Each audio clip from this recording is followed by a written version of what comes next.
नमस्कार साथियों, मैं आनंद कुमार गौर स्वागत करता हूं आपका लक्ष्य अकेडमी द इंजीनियर्स अड्डा पर। इस सब्जेक्ट में हम पढ़ने वाले हैं इलेक्ट्रिशियन के बारे में, जो कि प्रैक्टिस सेट नंबर 1 होने वाला है। इससे पहले भी कुछ क्लासेस हो चुकी है हमारी, डेमो के लिए आप वह क्लासेस देख सकते हैं।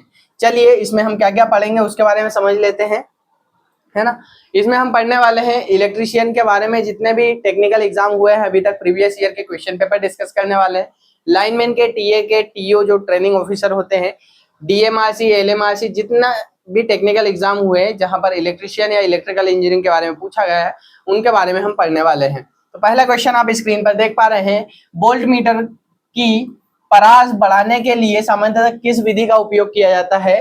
तो जो वोल्टमीटर की परास होती है, रेंज एक्सटेंशन करने के लिए, रेंज बढ़ाने के लिए आपसे पूछा जा रहा है कि किस विधि का उपयोग करते हैं, तो आप बताएंगे। तो इसमें आपके पास विकल्प दिए हुए हैं। मल्टीमीटर को परिपथ के साथ समांतर क्रम में संयोजित करना। मल्टीमीटर क्या होता है? मल्टीमीटर एक्चुअल में जिसे हम बोलते हैं एवोमीटर। क्या होता है? एवोमीटर जिसे हम बोलते हैं, अर्थात ये एक से ज्यादा, ठीक है, एक से ज्यादा या हम कहें दो से ज्यादा, ठीक है, ज्यादा राशियों को माप सकता है, इसलिए इसको क्या बोलते हैं? मल्टीमीटर। मतलब दो या दो से अधिक राशियों का अगर मापन कर लेगा तो उसे हम कहेंगे मल्टीमीटर। या फिर इसी का एक और नाम होता है एवोमीटर, मतलब एम्पियर, वोल्टेज और ओम माप सकता है, इसलिए इसको एवोमीटर भी नाम दिया जाता है। तो मल्टीमीटर को परिपथ के साथ समांतर क्रम में जोड़ना, तो ये विधि नहीं है, क्योंकि हम मल्टीमीटर का उपयोग विभिन्न प्रकार की अलग अलग राशियों को मापने के लिए कर सकते हैं। उससे करंट भी माप सकते हैं, वोल्टेज भी माप सकते हैं और प्रतिरोध भी माप सकते हैं, है ना, या कंटिन्यूटी माप सकते हैं। तो ये वाला हमारा जो ऑप्शन है वो नहीं होगा। अगला है संधारित्र को वोल्टमीटर के साथ समांतर क्रम में संयोजित करना, तो ये भी नहीं होगा। उसके बाद है वोल्टमीटर के साथ श्रेणी क्रम में गुणक का प्रयोग करना, जो कि प्रतिरोध होते हैं, जिसे इसे ही हम क्या बोलते हैं? गुणक को ही बोलते हैं मल्टीप्लायर, ठीक है, इसे क्या बोलते हैं? मल्टीप्लायर। तो ये हमारा सही आंसर हो जाएगा। ऑप्शन नंबर सी वाला हमारा क्या हो जाएगा? राइट आंसर हो जाएगा। अगला डी ऑप्शन भी डिस्कस कर लेते हैं। वोल्टमीटर के साथ श्रेणी क्रम में संट का प्रयोग करके, तो संट का प्रयोग हम कहाँ करते हैं? आम मीटर की जब हमें रेंज एक्सटेंशन करना हो, ठीक है, किसकी? आम मीटर की रेंज बढ़ाना होता है, तो हम वहां पर क्या लगाते हैं? संट का प्रयोग करते हैं, संट प्रतिरोध का उपयोग करते हैं। संट प्रतिरोध क्या होता है? ये कम मान का प्रतिरोध होता है। क्या होता है? इसका जो रेजिस्टेंस होता है वो क्या होता है? कम होता है, ठीक है। आई होप आपको समझ में आया होगा कि मल्टीप्लायर क्या होता है, जिसे गुणक कहते हैं हम, है ना। और उसके बाद जो अमीटर के लिए संट होता है, संट का उपयोग क्या होता है, आप दोनों चीजें समझ पाए होंगे। चलिए अगले क्वेश्चन की ओर बढ़ते हैं। हमारा अगला क्वेश्चन क्या है? चलिए, तो अगला क्वेश्चन है डीसी मोटर को कैसे अंशांकित मतलब कैलिब्रेट किया जाता है। तो यहाँ पर आपके पास चार विकल्प दिए हैं। एक, अपरिवर्तित वोल्टेज स्रोत का उपयोग करके। एक, परिवर्तित और यथार्थ डीसी धारा स्रोत को मीटर से जोड़कर, है ना, मोटर से जोड़कर। दूसरा है परिपथ में प्रतिरोध को परिवर्तित करके, या ज्या तरंग, ठीक है, ज्या तरंग प्रयुक्त करके। तो इसका सही आंसर क्या होगा? आपका सही आंसर होगा ऑप्शन नंबर बी, मतलब एक परिवर्तित आप या फिर यथार्थ डीसी धारा स्रोत क्या करेंगे? यहाँ पर आप करंट सोर्स का उपयोग करेंगे, ठीक है। तो सही आंसर क्या हो जाएगा इसका? B is the right answer, ठीक है। अगले क्वेश्चन की ओर बढ़ते हैं। अगला क्वेश्चन क्या कह रहा है? धारिता क्या मापती है? धारिता क्या मापती है? तो आपको बताना है। यहाँ पर चार विकल्प देख पा रहे हैं। ऑप्शन नंबर ए पर देख रहे हैं, विद्युत धारा चालन करने की क्षमता होती है क्या? विद्युत आवेश के रूप में ऊर्जा को संग्रहित करने की क्षमता होती है क्या? या फिर धारा, एसी धारा जो होती है प्रवाह का विरोध करती है, जो आपकी धारिता या कैपेसिटेंस होती है। या फिर आखिरी ऑप्शन है आपके पास, विद्युत संकेत की आवृत्ति, ठीक है। तो जो आपका धारिता होता है या कैपेसिटेंस होता है, ये क्या कहता है? किसी भी आवेश को क्या कहता है? ऊर्जा को संग्रहित करने का काम करता है, क्षमता होती है, कैपेसिटी होती है, उसे हम क्या बोलते हैं? धारिता बोलते हैं, कैपेसिटेंस कहते हैं। तो इसका सही जो आंसर हो जाएगा आपका बी वाला, इसका क्या हो जाएगा? राइट आंसर हो जाएगा, ठीक है। अगले क्वेश्चन की ओर बढ़ते हैं। विद्युत अपघटनीय संधारित्र की क्या विशेषता होती है? विद्युत अपघटनीय संधारित्र का मतलब होता है इलेक्ट्रोलाइटिक कैपेसिटर। क्या होता है? Electrolytic capacitor. तो उसकी विशेषता क्या होगी आपको बताना है। वे अध्रुवित होते हैं और उन्हें किसी भी दिशा में जोड़ा जा सकता है। उनमें सिरेमिक पदार्थ से बना परावैद्युत होता है। परावैद्युत क्या होता है? एक इंसुलेशन होता है ना। उनका प्रयोग विशेष रूप से उच्च आवृत्ति अनुप्रयोगों के लिए किया जाता है। और अगला है आपका, वे ध्रुवित होते हैं जिसमें एक बोल्ट धनात्मक व दूसरा एक प्लेट धनात्मक व दूसरी ऋणात्मक होती है। तो ये है आपका सही आंसर, इसका क्या आ जाएगा, डी वाला इसका सही आंसर हो जाएगा। ये जो हम क्वेश्चन सॉल्व कर रहे हैं ये एलए के क्वेश्चन है, लाइन अटेंडेंट का क्वेश्चन है। कब के हैं, 2025 में जो लास्ट अभी वैकेंसी आई थी उसके ये क्वेश्चन है यहाँ पर, है ना। अगले क्वेश्चन की ओर बढ़ते हैं। तो अगला क्वेश्चन है, किसी पदार्थ के परावैद्युतांक को उसकी खालिस्तान के रूप में भी जाना जाता है। परावैद्युतांक को क्या कहते हैं हम, सापेक्ष विद्युतशीलता कहते हैं। क्या कहते हैं उसे, सापेक्ष विद्युतशीलता। तो इसका सही आंसर क्या हो जाएगा, ए इज द राइट आंसर हो जाएगा इसका, है ना। अगला क्वेश्चन, कृत्रिम चुंबक बनाने के लिए निम्नलिखित में से किस सामग्री का उपयोग किया जाता है। मतलब कृत्रिम चुंबक को हम क्या कहते हैं, आर्टिफिशियल मैग्नेट। ठीक है, आर्टिफिशियल मैग्नेट बनाने के लिए किसका उपयोग किया जाता है, किस विधि का उपयोग किया जाता है ना। क्या पूछा है, किस सामग्री का उपयोग किया जाता है ना। तो इसमें सामग्री कौन सी होगी, कॉपर का होगा, स्टील का, लकड़ी का या रबर का। कॉपर होता है आपका कंडक्टर होता है, ठीक है। तो इसमें मैग्नेट बन नहीं सकता आपका, कृत्रिम चुंबक बनाने के लिए सही नहीं रहेगा। हाँ, स्टील हमारा हो सकता है, ऑप्शन नंबर बी सही है हमारा। लकड़ी का प्रयोग हम मैग्नेट बनाने के लिए नहीं कर सकते हैं और रबर का प्रयोग भी नहीं कर सकते हैं। तो सही आंसर क्या हो जाएगा, बी आपका सही आंसर हो जाएगा। ठीक है, अगले क्वेश्चन की ओर बढ़ते हैं। किसी चालक या कुंडली में एक हेनरी का प्रेरकत्व होने का क्या अर्थ है। एक हेनरी का प्रेरकत्व अगर किसी कुंडली या चालक के अंदर अंतर्गत है तो उसका अर्थ क्या होगा। 1 एम्पियर प्रति सेकेंड से परिवर्तित होने वाली धारा 1 वोल्ट की प्रेरित वोल्टता उत्पन्न करती है। हाँ, ये हो सकता है आपका। 1 एम्पियर की धारा 1 वोल्ट की प्रेरित वोल्टता उत्पन्न करती है, ये नहीं होगा। ठीक है, 1 वोल्ट प्रेरित सेकेंड से परिवर्तित होने वाली धारा 1 हेनरी प्रेरित वोल्टता उत्पन्न करेगी, नहीं। कोई धारा जो नियत बनी रहती है 1 वोल्ट प्रेरित वोल्टता उत्पन्न करती है, ये भी नहीं होगा। आपका राइट आंसर क्या होगा, 1 एम्पियर प्रति सेकेंड से अगर धारा परिवर्तन होता है जो कि 1 वोल्ट उत्पन्न होगा, उसमें क्या होगा, 1 एम्पियर की करंट है आपके पास, है ना, 1 सेकेंड में प्रवाहित हो रही है। तो उससे जनरेट होने वाला जो वोल्टेज है वो कितना, 1 वोल्ट हो तो वो क्या होगा, वह होगा आपका 1 हेनरी होगा, 1 हेनरी होगा। ठीक है, चलिए अगले क्वेश्चन की ओर बढ़ते हैं। निम्नलिखित में से कौन सा प्रतिरोधक 1 वाट से लेकर 100 वाट या उससे अधिक की पावर रेटिंग के साथ उपलब्ध होता है। ठीक है, क्या पूछ रहा है, 1 वाट, ठीक है, 1 वाट से लेकर 100 वाट, 100 वाट की रेटिंग वाला इसमें से बताना है। तो कौन सा होता है, कार्बन में इस प्रतिरोध होता है क्या, नहीं। कार्बन परत प्रतिरोधक होता है क्या, नहीं। धातु परत। तार कुंडलित प्रतिरोधक होता है, मतलब जो वेरिएबल वाले या रियोस्टेट जैसे हम कहते हैं, वह कितने ही रेंज में बना सकते हैं हम, कितना ही बड़ा बना सकते हैं ना।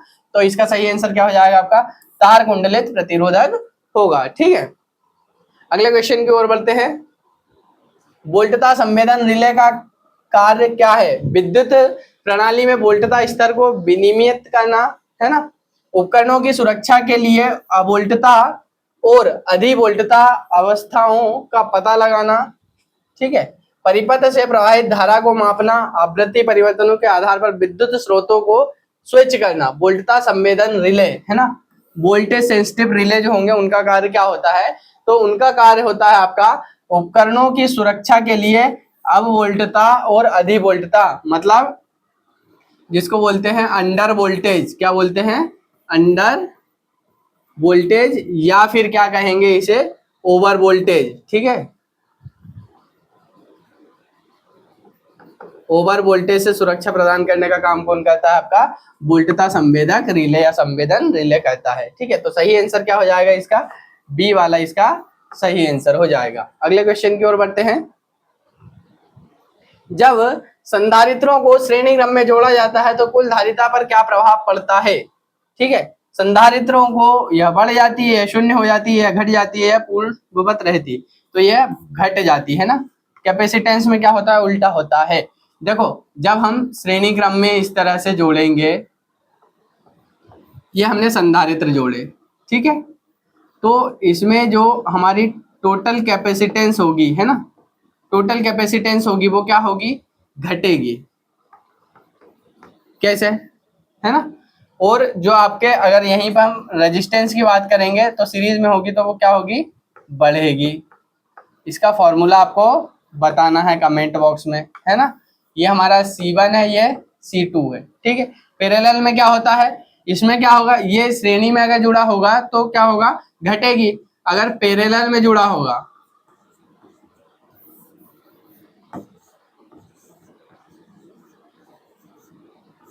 पैरेलल में अगर जुड़ा होगा तो क्या होगा, बढ़ेगी। ठीक है, ये क्वेश्चन ये भी यहाँ से आपका सॉल्व हो गया होगा। तो आप इसका फॉर्मूला लिख के बताएंगे कमेंट में, ठीक है। चलिए, विद्युत तंत्र में रिले का प्राथमिक कार्य क्या होता है। रिले क्या करता है भैया, आपको बताना है। परिपथ में धारा प्रवाह को बढ़ाना, नियंत्रण संकेतों को के आधार पर, ठीक है, पर स्विच को स्वचालित रूप से खोलना या बंद करना, बाद में उपयोग के लिए ऊर्जा संग्रहित करना, विद्युत रब को फिल्टर करना। ठीक है, ये टाइपिंग मिस्टेक है कुछ, है ना। तो इसका राइट आंसर होगा, नियंत्रक संकेतकों के आधार पर स्विच को ऑन या ऑफ करने का काम कौन करता है, आपका रिले करता है। ठीक है, रिले का काम क्या होता है, किसी भी सर्किट को या स्विच को ऑन या ऑफ करने का काम होता है। इसके बाद आता है द्विपथ, जिसे बोलते हैं टू वे स्विच का कार्य क्या होता है। तो टू वे स्विच का कार्य क्या होता है, एक लैंप को एक स्थान से नियंत्रित करना, एक ही स्थान से दो कनेक्शन संयोजित करना या वियोजित करना। फिर दूसरा है लैंप की द्युति को समायोजित करना, विभिन्न परिपथों का समांतर क्रम में संयोजन करना। द्युति क्या होता है, जो लाइटिंग होती है ना, प्रकाश को, जो प्रकाश को कम ज्यादा करने का बोल रहा है, तो ऐसा हो ही नहीं सकता। तो इसका सही आंसर क्या होगा, बी इसका सही आंसर होगा। कैसे, जैसे फॉर एग्जांपल ये हमने एक लैंप लगाया, ठीक है, यहाँ पर एक टू वे स्विच लगा दिया, जिसका कनेक्शन हमने कुछ इस तरह से कर दिया, ठीक है, एक ये और एक ये, है ना। तो हम क्या करेंगे, इसको इस तरह से कनेक्ट, यहाँ से देखो, इसको इस तरह से कनेक्ट कर दिया, इसको यहाँ कनेक्ट कर दिया, ये हो गया हमारा फेज हो गया, और ये हो गया हमारा न्यूट्रल हो गया। तो हम यहाँ पे एक कंडीशन ये रहेगी और एक कंडीशन ये रहेगी। जब यहाँ से करंट का फ्लो होगा तो अभी ये स्विच यहाँ से बंद है, तो हमारा लैंप क्या होगा, नहीं जलेगा। अब अगर हम इसको ऊपर कर देंगे तो ये जुड़ जाएगा, मतलब करंट यहाँ से आएगा, यहाँ आएगा और यहाँ से आ जाएगा, तो इस तरह से हमारा लैंप ग्लो हो जाएगा। ठीक है, तो ये जो अलग है आपके S1 और S2 क्या है, यहाँ पर टू वे स्विच है। इनको क्या कहते हैं हम, इसका साइन की अगर बात करें तो इस तरह से इसका साइन बनाया जाता है। ठीक है, ये हमारा साइन किसका है, टू वे स्विच का। ठीक है, टू वे स्विच का ये यहाँ पर आप साइन देख पा रहे हैं। ठीक है, अगले क्वेश्चन की ओर बढ़ते हैं। चलिए, औद्योगिक वायरिंग सेटअप के लिए ट्रांसफार्मर का आकार कैसे निर्धारित किया जाता है। कहीं पर आपको उद्योगों में आपको ट्रांसफार्मर लगाना, कोई फैक्ट्री है, इंडस्ट्री है, वहां पर एक ट्रांसफार्मर स्थापित करना है, तो आप किसका उपयोग करेंगे या क्या वहां पर सावधानी रखेंगे या किस तरह से कैलकुलेशन, लोड कैलकुलेशन करेंगे। तो वहां पर क्या लिखा है, संयोजित लोड और शक्ति गुणक के आधार पर। ठीक है, यहाँ पर जो कुल उसका लोड होगा और शक्ति गुणक होगा, उसके आधार पर आप क्या करेंगे, उसके आधार पर ट्रांसफार्मर का चयन करेंगे। ट्रांसफार्मर जो होते हैं आपके किस में आता है, केवीए में आता है। ठीक है, केवीए रेटिंग में आपके ट्रांसफार्मर उपलब्ध होते हैं। रेटिंग की पूछी जाती है तो ट्रांसफार्मर किस रेटिंग में होते हैं, आपके केवीए में होते हैं। वहीं पर आपका जो लोड होता है वो किस में होता है, किलोवाट में लोड होता है या फिर मेगावाट में लोड होगा। तो वो आपका लोड कितना है उस पर डिपेंड करेगा। ठीक है, तो कुल लोड कितना है, जैसे 30 वाट का लोड है आपका, है ना, या किलोवाट का लोड है, जो भी है। या फिर हम सिंपल सी बात करें कि 1 किलोवाट का आपका लोड है, तो और पावर फैक्टर हम मान के चलते हैं 0.8, यहाँ पर पावर फैक्टर माना जाता है। तो दोनों का मल्टीप्लाई करेंगे तो जितनी भी रीडिंग आएगी वो क्या होगा, आपका केवीए शो करेगा, है ना, क्या करेगा, केवीए शो करेगा। अगले क्वेश्चन की ओर बढ़ते हैं। ट्रांसफार्मर डिजाइन में तेल परिसंचारी नलिकाओं का उपयोग क्यों किया जाता है। तो ट्रांसफार्मर वाइंडिंग को अतितापन मतलब ओवरहीट से बचाने के लिए, किससे, ओवरहीट से बचाने के लिए हम किसका उपयोग करते हैं, ट्रांसफार्मर वाइंडिंग में ऑयल का उपयोग करते हैं, या जो ऑयल में जो नलिकाएं होती है ऑयल से, जिसमें ऑयल प्रवाहित होता है। ठीक है, सारे डिस्कस नहीं कर रहे हैं, मैं सिर्फ आंसर डिस्कस करते चल रहा हूँ, क्योंकि थोड़ा सा टाइम कम है, अभी मुझे कहीं मीटिंग है ना, तो उसके लिए जाना है। चलिए, चैनल को पहली बार विजिट कर रहे हैं तो चैनल को सब्सक्राइब कर लेंगे और प्रेस कर लेंगे बेल आइकन, जिससे आने वाले लेटेस्ट अपडेट मिल सकेंगे आपको सबसे पहले। अगले क्वेश्चन की ओर बढ़ते हैं। औद्योगिक अनुप्रयोगों के लिए ट्रांसफार्मर के आकार का चयन करते समय कौन सा कारक सबसे महत्वपूर्ण होता है? तो उसके लिए सबसे, जैसे हमने बोला अभी केबीए की बात कर रहे थे हम, तो लोड की पावर आवश्यकता, या फिर हम जिसे बोलते हैं केबीए, मतलब कितने लोड को ये सहन कर सकता है ना, अभी जिसको डिस्कस किया था। ईएलसीबी का मुख्य कार्य क्या होता है? ईएलसीबी का मुख्य कार्य क्या होता है? भूक्षरण, ठीक है, जो लीकेज करंट होता है जिसको क्या बोलते हैं हम? अर्थ लीकेज सर्किट ब्रेकर, या फिर इसे कहें भूक्षरण परिपथ वियोजक। क्या कहेंगे? भूक्षरण परिपथ वियोजक, जिसे निम्नी लैंग्वेज में हम कहेंगे। अगले क्वेश्चन की ओर बढ़ते हैं। कोष प्रकार प्रारूप ट्रांसफार्मर, जिसे हम बोलते हैं सेल टाइप ट्रांसफार्मर में बाइंडिंग किस तरह अवस्थित की जाती है? तो ये होती है कंसेंट्रेटिक होती है, संकेंद्रिक होती है, जिसमें निम्न वोल्टता बाइंडिंग शीर्ष पर उच्च वोल्टता बाइंडिंग होती है, ठीक है। जैसे ये एक core type shell type transformer में, इसके अंदर क्या होगा? इसमें पहले बाइंडिंग होगी जो कौन सी होगी? एलटी बाइंडिंग होगी, और उसके ऊपर जो अगली बाइंडिंग होगी, ठीक है, अगली बाइंडिंग होगी वो कौन सी बाइंडिंग होगी? आपकी एचटी बाइंडिंग होगी, ठीक है। ये सेल टाइप ट्रांसफार्मर में होता है, समकेंद्रित होती है, ठीक है, जिसको कंसेंट्रिक बाइंडिंग हम कहते हैं।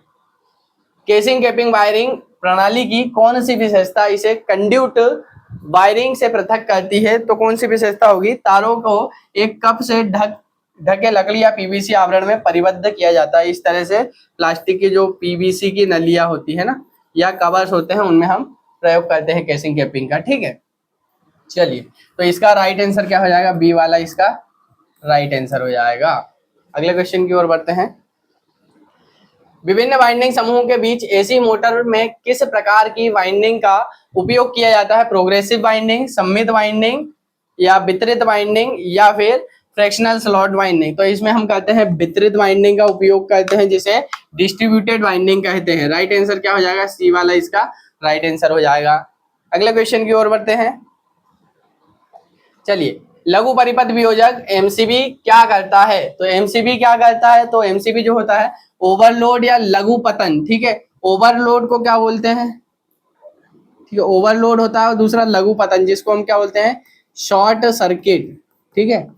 सीकेटी में शॉर्ट में लिख रहा हूँ। शॉर्ट सर्किट होता है कि स्थिति में परिपथ को स्वतः वियोजित कर देता है, मतलब क्या कर देता है? डिस्कनेक्ट कर देता है, ठीक है। क्या करता है? आपका जो सर्किट होता है उसको डिस्कनेक्ट कर देता है, जिससे आपका जो उपकरण है, पंखा है, बिजली के घर, कूलर वगैरह, फ्रिज जो भी है, वो सुरक्षित बच जाएंगे अगर आपकी सप्लाई कट हो जाएगी तो। अगले क्वेश्चन की ओर बढ़ते हैं। किसी औद्योगिक प्रणाली के लिए अंडर साइज रेटिंग वाले तार को चुनने का क्या प्रभाव पड़ता है? ठीक है, तो इसके लिए क्या होगा? इसके लिए सी ऑप्शन सही होगा। इसके परिणाम स्वरूप अति तापन, मतलब अगर कम रेटिंग का हम तार उपयोग करेंगे, या कम गेज का या कम व्यास का तार उपयोग में लाएंगे, तो क्या होगा उससे? एक तो अति तापन होगा, मतलब ओवर हीट होगी। क्या होगा? ओवर हीट होगी, उपकरण को क्षति पहुंचेगी, और क्या होगा? आग लगने की संभावना रहेगी, है ना, या खतरा रहेगा। अगले क्वेश्चन की ओर बढ़ेंगे। इससे पहले इसका सही आंसर क्या हो जाएगा? इसका सही आंसर सी वाला हो जाएगा, है ना।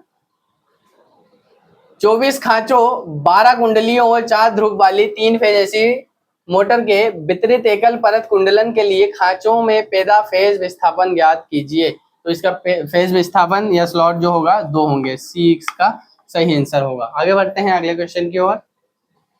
ठीक है, निम्नलिखित में से किस परिदृश्य में भूमिगत केबलों को सबसे अधिक उपयोग किया जाता है? तो जहां पर मौसमी दशा या क्षेत्रों में, जबकि सिरोपरी लाइनें और अव्यावहारिक हो, है ना, कठिन मौसमी दशा जहां पर हो वहां पर, या फिर कहां पर? जब सिरोपरी लाइनें या फिर अव्यावहारिक हो, मतलब वहां पर हम सिरोपरी लाइनों का उपयोग ना कर सके, वहां पर हम किसका उपयोग करेंगे? भूमिगत केबलों का उपयोग किया जाता है। तो इसका सही आंसर क्या हो जाएगा? इसका सही आंसर की अगर हम बात करें तो बी इसका सही आंसर हो जाएगा। ठीक है, चलिए, केवल के विद्युत रोधी पदार्थ के लिए वांछित विशेषता निम्नलिखित में से कौन सी नहीं है।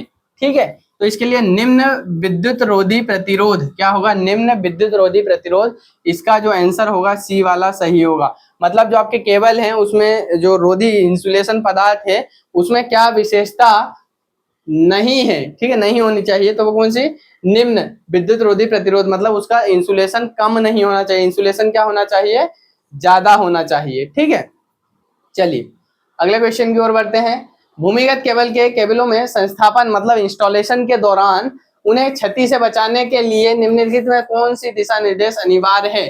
ठीक है, जो इंसुलेशन ऊपर का या कवर हट जाता है उसके लिए आप क्या सलाह देंगे या क्या उपयोग में लाएंगे, तो उसके लिए आप क्या करेंगे, उन्हें गाड़ने की न्यूनतम गहराई को मेंटेन करना, मतलब ना ज्यादा गले ना ऊपर रहे, है ना, अगर ऊपर रहेंगे तो क्या होगा, वो इंसुलेशन छिल जाएगा अगर और कोई वाहन या भारी वस्तु उन पर गिरेगी तो। ठीक है, 3 फेज प्रेरण मोटर की घूर्णन दिशा को उत्क्रमित करने की विधि क्या, उत्क्रमित करना मतलब परिवर्तित करना या बदलना, है ना, तो इसकी जो विधि होगी वो क्या होगी आपकी, वह बताना आपको। ठीक है, चुंबकीय क्षेत्र की दिशा को उत्क्रमित करने के लिए रोटर की चाल बदलें, मोटर को विद्युत आपूर्ति से संयोजित करें, इसे पुनः संयोजित करें। तो ये क्वेश्चन आपके लिए डिस्क्राइब करना है आपको कमेंट बॉक्स में, क्या करना है आपको, कमेंट करना है कि इसका राइट आंसर क्या होगा, विथ डिस्क्रिप्शन क्या होगा आपको बताना है कि ऐसा क्यों। ठीक है, चलिए इसके बाद हम आगे डिस्कस करेंगे। उससे पहले जाते से पहले आपको एक जानकारी दे दूं, यदि आप हमारे इलेक्ट्रिशियन के कोर्स में इनरोल करना चाहते हैं तो आप हमारा एप्लीकेशन गूगल प्ले स्टोर से डाउनलोड कर देंगे, जो कि प्ले स्टोर पर अवेलेबल है, लक्ष्य एकेडमी TEA के नाम से आप देख पाएंगे, इस तरह से लोगो आएगा हमारा। ऐप इंस्टॉल करेंगे, रजिस्टर करेंगे, अगर पहली बार यूज कर रहे हैं या पहले से रजिस्टर्ड यूजर हैं तो लॉग इन करेंगे। ठीक है, चलिए थैंक्स फॉर वॉचिंग, मिलते हैं अगले वीडियो में। वीडियो अच्छा लगा होगा तो वीडियो को लाइक करेंगे, चैनल को पहली बार विजिट कर रहे हैं तो चैनल को सब्सक्राइब करेंगे। Thanks for watching.